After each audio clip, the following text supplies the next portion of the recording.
Today, for our tip of the week, we're gonna be talking about the top 3 things that you can do as a veteran to build wealth over time. All of these topics are near and dear to my heart. Number 1, make sure you set a financial plan. Have a budget. Most Americans have no idea with regards to what they're doing in their budget. That's why they spend, on average, 105% of their income annually. I have been that person.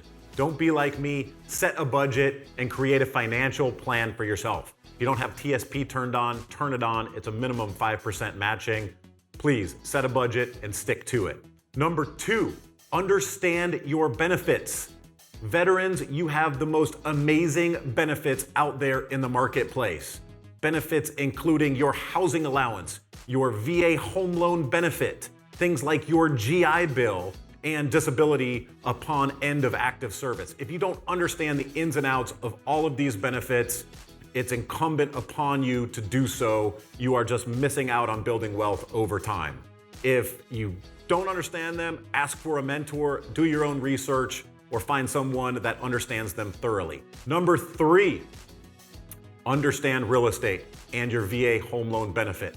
Own real estate over time. The average net worth of a veteran upon retirement that owns their house is about 45 times the average net worth of a veteran upon retirement that doesn't own their house or gives their BAH up to their landlord or the housing authorities. Please do me a favor, invest in yourself, invest in real estate. If you need any more information, feel free to contact us at sentryresidential.com. God bless. I look forward to hearing from you.